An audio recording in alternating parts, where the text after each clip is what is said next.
ยកំពុងតែភ័យខ្លួនហើយខណៈពេលដែលប្រជាជនពិភពលោកបាននឹងកំពុងតែរិះគន់ប្រទេសថៃជាបន្តបន្ទាប់បងប្អូនលោកស្រីប្រិយមិត្តទស្សនិកជននិងជនរួមជាតិទាំងអស់ជាទីគោរពរាប់អានស្វាគមន៍មកកាន់វីដេអូវិភាគព្រឹត្តិការណ៍ជាតិនិងអន្តរជាតិសំខាន់ៗរួមជាមួយការធ្វើបច្ចុប្បន្នភាពព័ត៌មានអំពីសន្តិសុខជាតិនាថ្ងៃទី4 ខែមករាឆ្នាំ2026នេះជាវីដេអូលើកទី2បន្ទាប់ពីអស់រយៈពេលជាច្រើនសប្តាហ៍ក្រោមការឈ្លានពានរបស់យោធាថៃមកលើដែនដីអធិបតេយ្យភាពរបស់កម្ពុជាយោធាថៃបានឈ្លានពាន2ដងដោយប្រើប្រាស់អាវុធនានាពួកគេបំផ្លាញសំណង់ប្រាសាទបុរាណរបស់កម្ពុជារឹបអូសយកទ្រព្យសម្បត្តិនិងផ្ទះសម្បែងរបស់ប្រជាជនកម្ពុជាព្រមទាំងបំផ្លាញហេដ្ឋារចនាសម្ព័ន្ធផ្សេងៗប្រជាជនស្លូតត្រង់របស់យើងបានបាត់បង់ផ្ទះសម្បែងទ្រព្យសម្បត្តិសូម្បីតែលុយកាក់មាសប្រាក់បន្តិចបន្តួច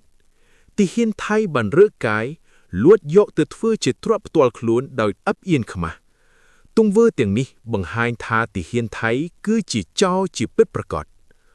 ទោះបីកម្ពុជាមិននិយាយក៏ដោយប៉ុន្តែក្នុងនាមមនុស្សដូចគ្នាប្រជាជនពិភពលោកបានកត់សម្គាល់និងចោទប្រកាន់ជនជាតិថៃជាពិសេសទាហានថៃយ៉ាងខ្លាំងក្លាពួកគេសើចសប្បាយរីករាយលើកំណរទុករបស់ប្រជាជនខ្មែរនិងបង្ហោះវីដេអូរូបភាពនៅលើបណ្ដាញសង្គម Facebook ទង្វើឈ្លានពាននិងឥរិយាបថងាយទៅលើមនុស្សជាតិទន់ទ្រាយត្រូវបានពិភពលោករិះគន់ជាបន្តបន្ទាប់ប្រទេសថៃកំពុងភ័យខ្លួនហើយពួកគេព្យាយាមលះបង់កំហុសរបស់ខ្លួនកម្ពុជាកំពុងប្រមូលភស្តុតាងសំខាន់ៗដើម្បីប្តឹងទៅតុលាការអន្តរជាតិដើម្បីធ្វើឲ្យច្បាស់ខ្ញុំសូមនាំអារម្មណ៍លោកស្រីប្រិយមិត្តទស្សនិកជននិងប្រជាជាតិខ្មែរទាំងក្នុងនិងក្រៅប្រទេសស្ដាប់សេចក្តីរាយការណ៍និងបទវិភាគនេះក្រោយបទឈប់បាញ់ថៃនៅតែបន្តឈ្លានពានទឹកដីកម្ពុជាពួកគេចល័តទ័ពបង្កើនគ្រឿងសប្បាវុធនៅតំបន់ព្រំដែនទាហានថៃបង្ហាញអេរិយាប័ត្រខ្លួនខ្លាឆ្លួននិងថោកទាបជាទីបំផុតពួកគេប្រមូលទ្រព្យសម្បត្តិរកនិងអចលនទ្រព្យផ្សេងៗធ្វើជាកម្មសិទ្ធិផ្ទាល់ខ្លួនយ៉ាងកក់ក្ដៅពួកគេថតវីដេអូបង្ហោះនៅបណ្ដាញសង្គមហើយសើចចំអើយសប្បាយពួកគេភ្លេចថាទង្វើទាំងនេះជាអ្វីដែលមនុស្សជាតិពិភពលោកស្អប់ខ្ពើមជាទីបំផុតកម្ពុជារក្សាតម្លៃសីលធម៌ប្រទេសតូចប៉ុន្តែគោរពតម្លៃមនុស្សជាតិទោះកម្ពុជាមិនអាចបញ្ចេញសម្លេងចោទប្រកាន់យោធាថៃដោយផ្ទាល់ក៏ដោយប៉ុន្តែវីដេអូនិងរូបភាពដែលទាហានថៃបង្ហោះបានសរបញ្ជាក់យ៉ាងច្បាស់ក្រឡែតថាថៃត្រូវសងគ្រប់យ៉ាង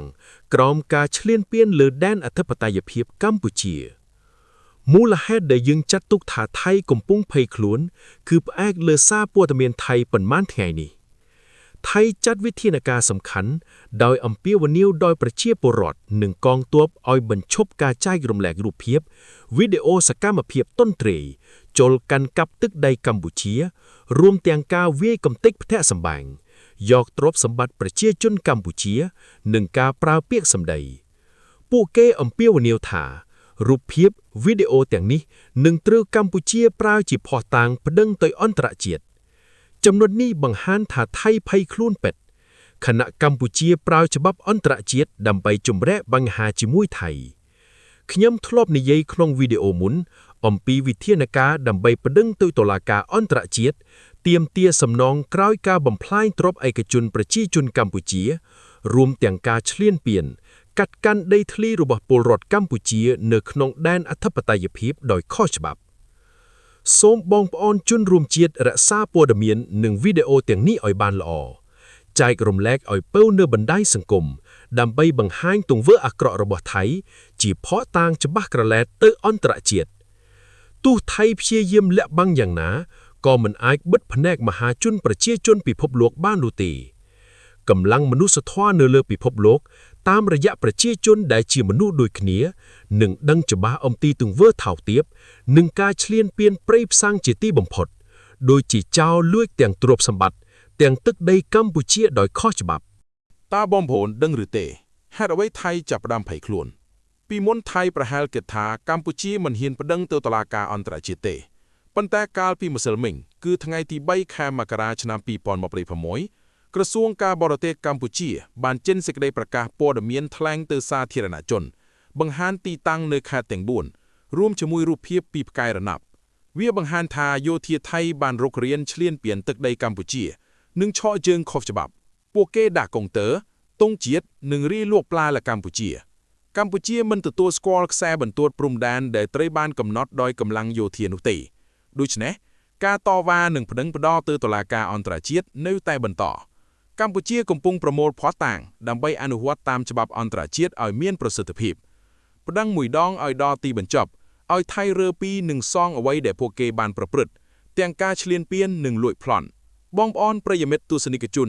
រួមជាតិជាទីគោរពរាប់អាន